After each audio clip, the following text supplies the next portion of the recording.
Hey, Bob Cooney here. Now, I just saw this clip from Marques Brownlee, and he's talking about the leaked memo from Meta that basically where Andrew Bosworth, who's their CTO, said that this year is make or break for the metaverse. And I'm really curious to see what he has to say. So let's give it a listen, and I might pause and offer some commentary. If you are wrong, then it's just legendary misadventure. You just move on. Anytime I make a mistake, I'm going to like miss an exit and be like, we're going on a legendary misadventure. After a leaked memo from Meta, or I don't know if I would call it a memo or like Meta has a private forum apparently, and this was a post in the forum.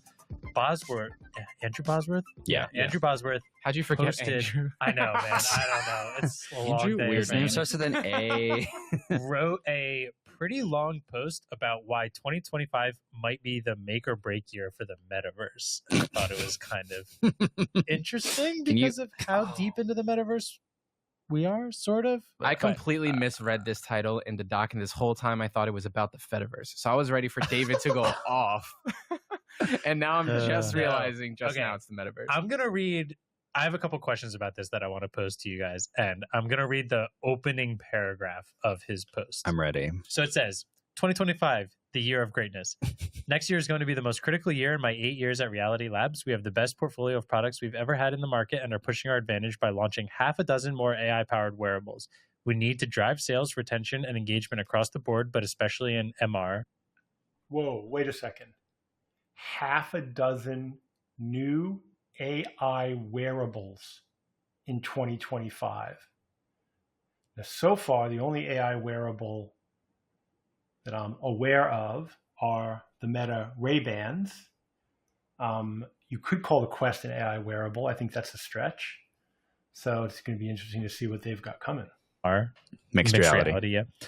And Horizon Worlds on mobile absolutely has to break out for long-term plans to have a chance. If you don't feel the weight of history on you, then you aren't paying attention. This year likely determines whether this entire effort will go down as the work of visionaries or a legendary misadventure. First of all, bars at the ends there. Andrew Bosworth. Nice.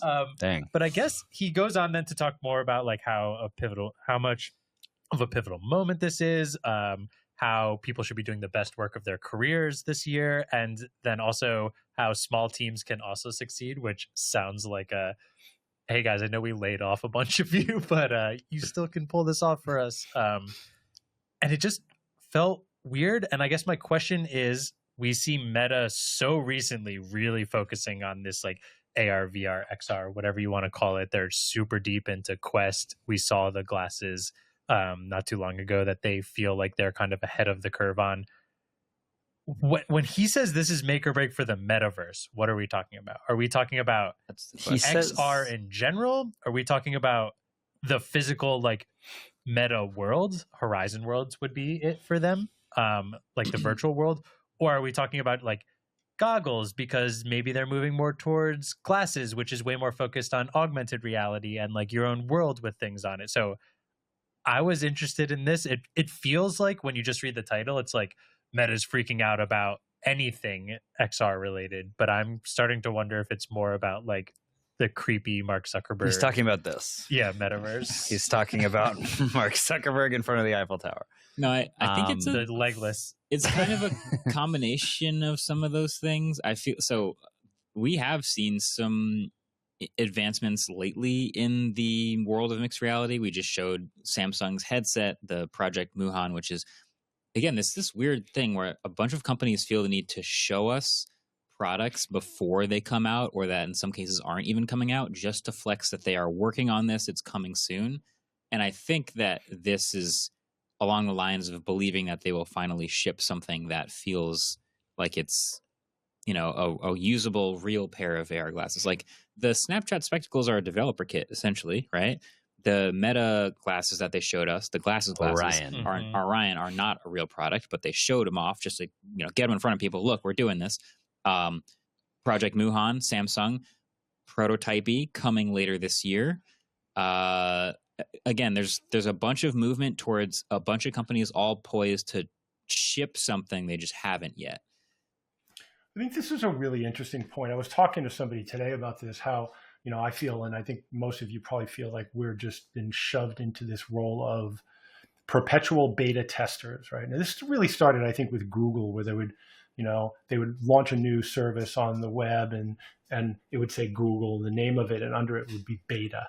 And so they created this thing where you just ship stuff before it's ready, and because it's online, you can fix it as you go, and you see how people use it, and you just grow it over time. But with hardware, you can't do that. Like, you can't fix hardware after it's shipped. Obviously, you can fix the firmware that runs it and the software, but repairing hardware is expensive. And so I am curious about this notion of showing off hardware before it's ready for prime time. I think Apple's done a reasonably good job of not doing that.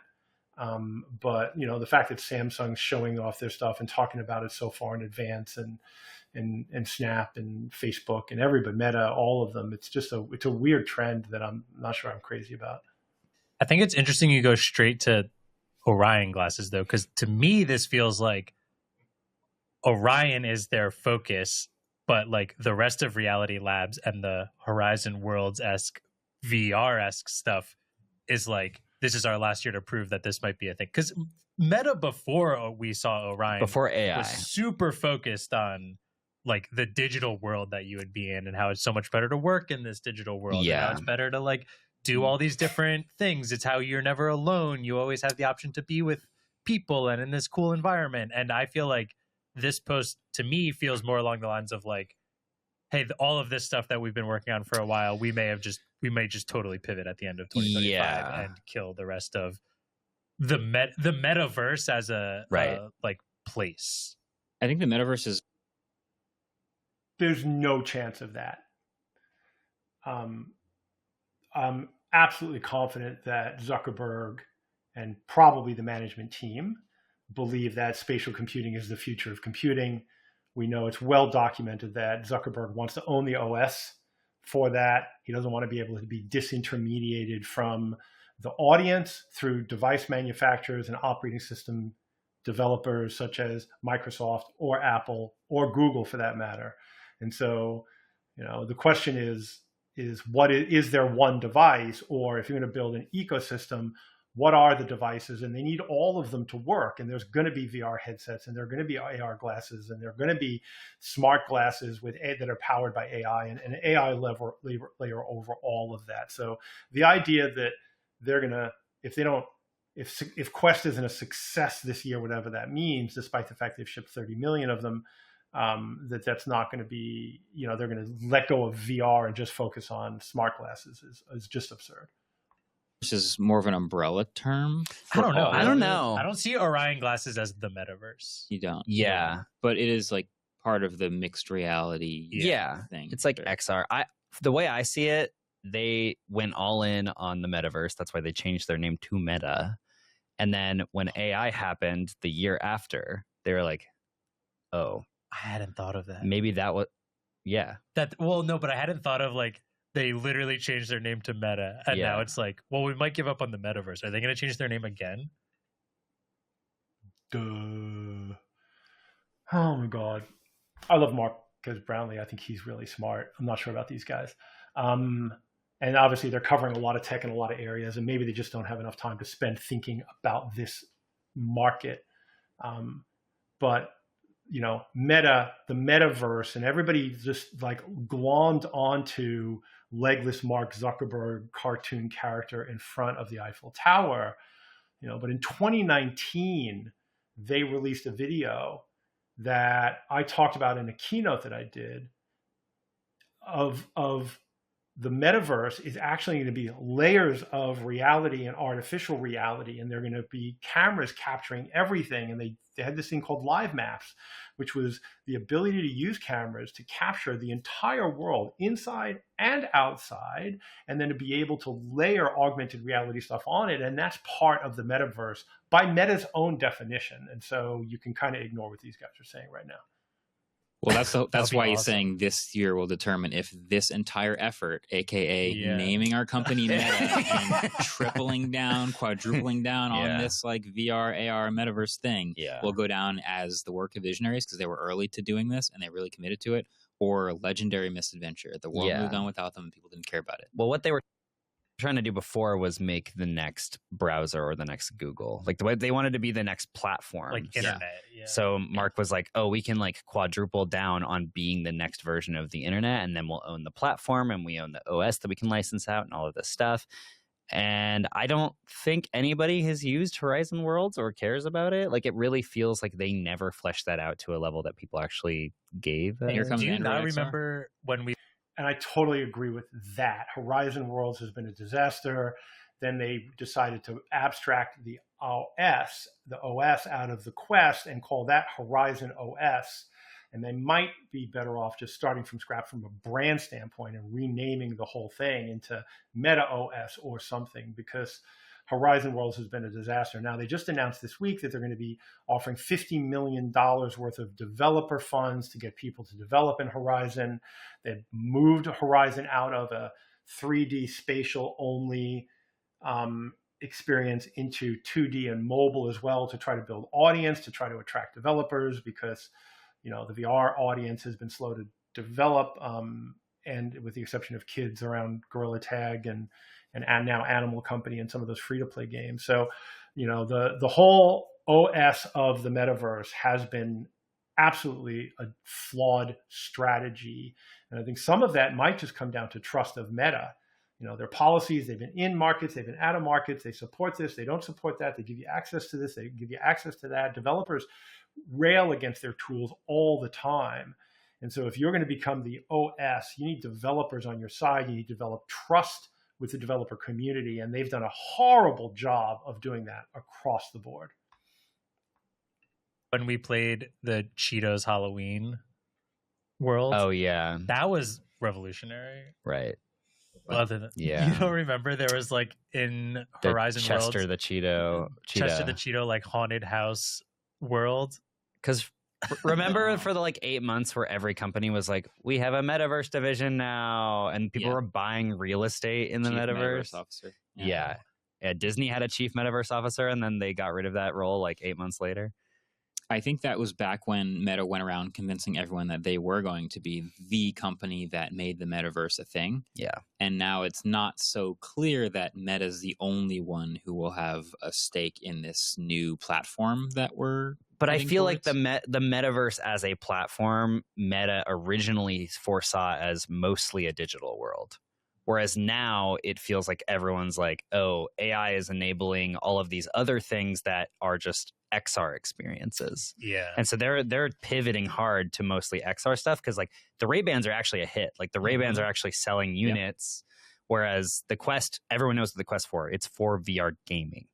So I think they're basically Pretty sure the like, Quest has sold if we 10 cannot times as make our many as original smart glasses. 2020 metaverse version of what we were going to do happen this year, we basically need to pivot the entire company towards XR. I think even the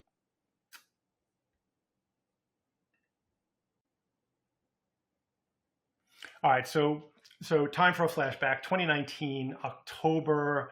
This was a keynote that I delivered at the Skolkovo Innovation Institute in Moscow. Wow, that was another world. Pre-war, pre-pandemic, pre-everything. And this clip I'm about to show you talks about Meta's vision for the metaverse. Facebook is building the matrix. And I'm not making this up. 2 weeks ago at OC6, they said this. The world around us is constantly in motion. We need a new kind of map to help navigate this ever-changing landscape. A map like this is about more than just moving through the physical world. It's about enhancing the way we interact with each other and our surroundings. The vision of our Live Maps research is to bridge the physical and virtual divide to bring people closer together. To achieve this, Live Maps uses machine perception to construct multi-layer representations of the world, showing where you are in space, recognizing what things look like, and understanding the intrinsic meaning of objects.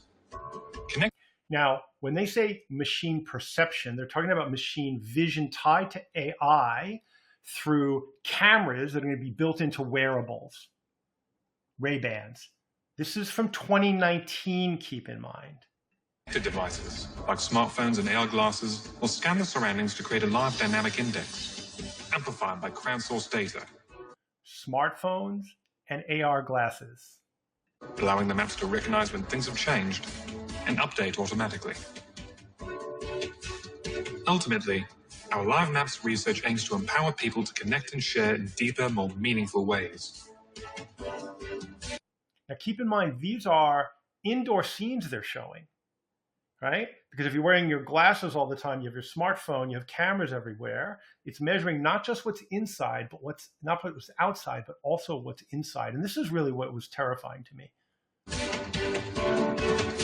Whether it's improving how we access information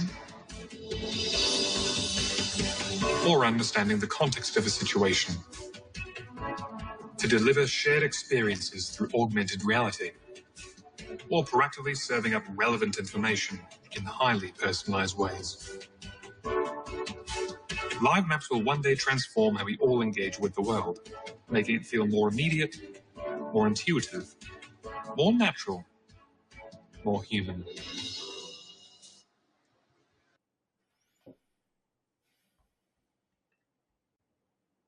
They call that Live Maps because calling it the Matrix would be really bad marketing. Because how bad can Live Maps be?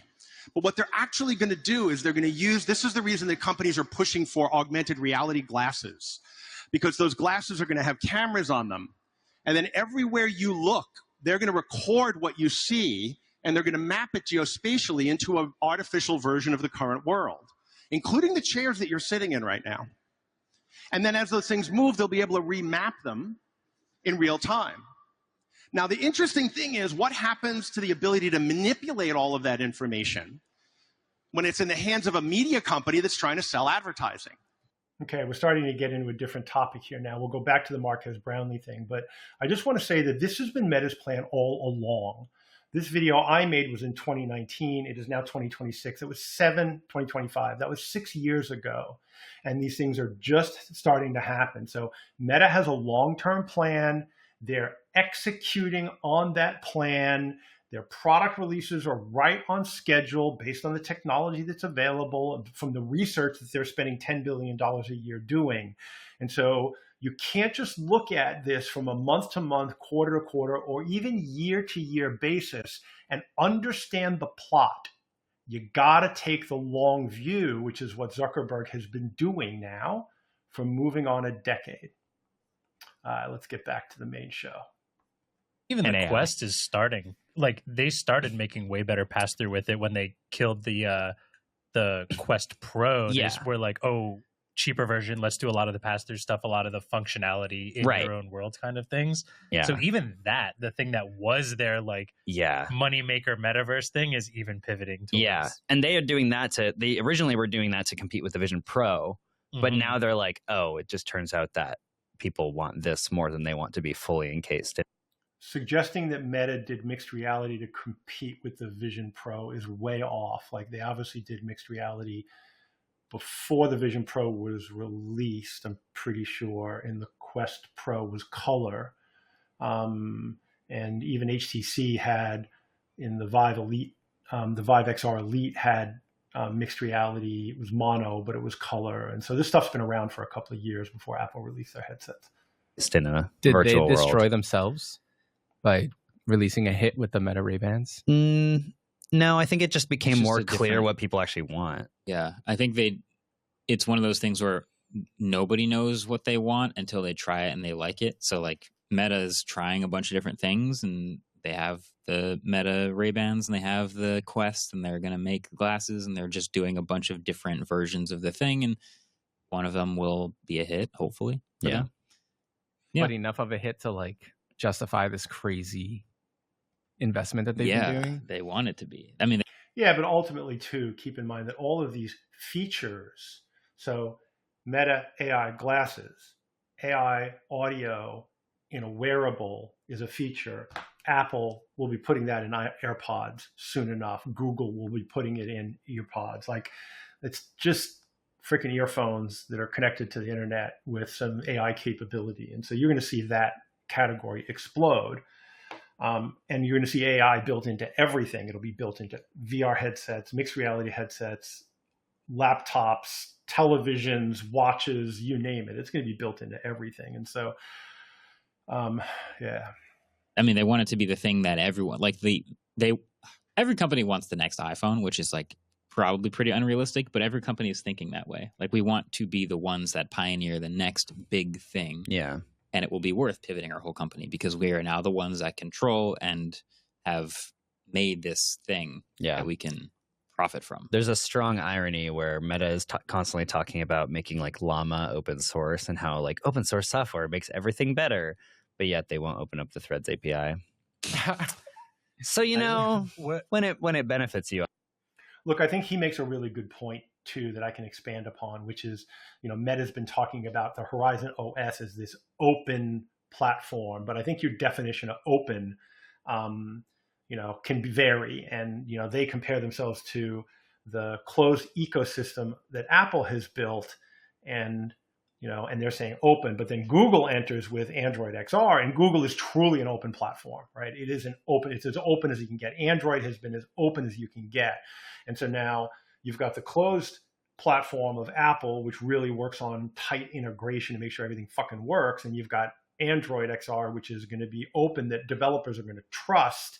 Now, Meta is playing piggy in the middle, and I'm not sure they know where they're going to fit right now. And so they have a bit of an existential crisis on their hands regarding their OS. And I think that if Zuck's intention was to be the OS of spatial computing, I'll use that term for now, or the metaverse, more controversial, probably the same thing, they might actually have fucked themselves. It's you, I guess. Waveform's been around long enough to watch Facebook change its name and potentially regret changing its name. Dang. Meta is still kind of a banger name, though. Okay. Meta's a great name. There's so much propositional density in that name versus Facebook, which is just an app. You can't have the company that they're building named after a social media app. It's way too big. Okay. Banger? Banger I don't know is a about word. banger. Could be a disagree. banger. Could be a legendary misadventure. Never know. Andrew Legendary Bosworth. Misadventure is an awesome way of It's a bar. saying, That's a band name. wow, we spend way too much money on this. Legend. Yeah. And you're all getting fired. He's like, we are either the people who have charted history, or we are losers, but we're going to say that in a much nicer way. Legendary Misadventure. What would a success look like for them? we would that all mean be in, Good people question. would be watching Waveform inside in headsets, the right? Metaverse Like now. that's such a hard. Hit products. Yeah. I Yeah. know. Hit products or experiences that are sort of familiar to all. Yeah. Like success for Android was like a whole bunch of people using Android phones, and now Google can build inside of Android and everyone gets these things. Hit for Apple with the iPhone was pretty obvious, like huge market share takeover in a bunch of regions, and like now they're a services company building on top of the iPhone. Like it's this thing that they control. It's a platform for them. Success for Meta is hit product that they can then build a bunch of things on top of / around that they control. So Yeah. is the product the headset or the TBD. Horizon? I think Worlds? what we're talking about here is TBD. I really think they thought the product was Horizon Worlds, / the Metaverse / the that's- you digital don't- worlds you. And that's the mistake people did. Horizon Worlds was just a gaming platform. I think then they pivoted to Horizon being the OS and trying to open it up once they saw Apple coming into the market. But I'm not sure they ever saw Horizon Worlds as the metaverse. I think they saw it as a platform. You kind of live in. You got to buy a product to access that. Yeah, but I think there's more money in that being the default. Like they want it to be the Yeah. Android, basically. I think they wanted it to be the new internet, pretty Hmm. much. Yeah, the new Like Android. where you spend all your time. Yeah. But now Android Your new XR. browser. It's Sure. literally Android. Yeah. I still don't really know what it's for. It's for all the headsets that aren't running Meta's or Apple's OSs. Okay, but here's a question. When have you ever seen someone use a headset? And On Ellis, my Ellis does flight- not count. On my flight back from San Antonio on Sunday, I sat behind someone who was wearing a Vision Pro who was gesturing wildly for 2 hours on a flight. Interesting. I've never seen that before. That's the first time I've seen it. But it's a thing. Yeah. And I imagine that $3,000 headset will not be seen in the public very often, but way more of the cheaper $200, $300, $400, $500 headsets will start to show up over the next couple of years. Obviously, he doesn't have any 10-year-old kids in his house because they're in VR and they want to be in VR all the time, every day. And if you're a company like Google or Meta and you know that that's true and you know that this hardware is coming down in price and here comes Project Muhan and then there's going to be a bunch of other stuff, you want to be the ones that are on as many of these headsets as possible. Yeah. So we've been on this ride so many times. Like back in 2016, I was a VR reporter specifically. And I just remember like BMW was like, oh, we are using HTC Vives to model the inside of our cars. And I'm pretty sure they weren't. Yeah, and that they had given one engineer a Vive and said, try this so that they could make a press release alongside HTC to make it seem like people cared about VR. Yeah, that's... There's so much VR happening in the B2B space, in the design space, in the engineering space, in the medical space, and all of these micro verticals. Like that's where VR is happening, that obviously these guys we're putting mostly on consumer technology, just have no visibility into whatsoever. Yeah. And I just, this is like the fourth time that we've had this like VR. Actually, it's probably more than the fourth time. Yeah. I think I resonate hard with that. The same exact thing happened with me. I visited Lucid and they were like, here, put this headset on. You see, we designed the cars with the headsets. I'm like, no, you didn't. You did not. But every company wants to seem one, ahead of the curve or early to stuff. Totally. So if this seems like it might be the future, they'll just proclaim that this is what we're doing. Yeah. And two, if you are wrong, then it's just legendary misadventure. You just move on. I'm going to call every mistake I've ever That's made. the title of this podcast. That's the title. Waveform episode 272, Our Legendary Misadventure. Anytime I make a mistake, I'm going to like miss an exit and be like, we're going on a legendary misadventure. It does sound like a choose your own adventure book that they just picked the wrong task for. Yeah. That sounds like you're blazing past the exit. Like, no, we'll be good. We'll be Banger. So good. All right. Did you hit the subscribe button? It's behind the paywall. There you go. That's it. I think, common misperceptions from some of the best tech bloggers in the world about what's actually happening in the virtual reality industry, what Meta's strategy is. People still can't see it. Hopefully that helped you understand the big story arc a little bit more and where this is all going and what is the metaverse. It's this layered, synthetic and real, and depending on what you're doing and where you are and what your context is, you're going to dial in more. So that's why I love what I call the reality dial in the Apple Vision Pro, right? You can just, how much reality do you want? Do you want no reality to watch a movie? Do you want a little bit of reality, maybe to see the game on the floor in front of you? Do you want a bunch of reality so you can watch your kids playing while you're looking at a virtual monitor? And I think that over time, how much time now? I've stopped guessing.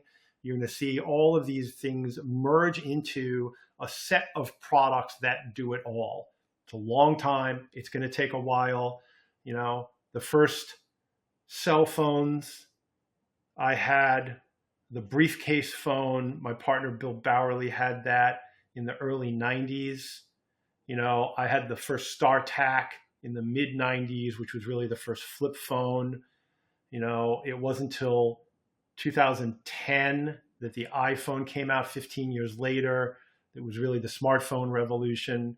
Now we're going on 10 years into the VR revolution, and it's going to take time. And kids are driving this right now.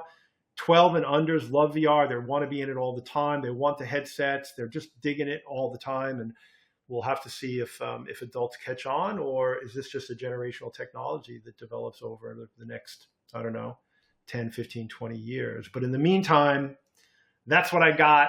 I love Marques Brownlee. Follow him, follow me, and we'll see you in the metaverse.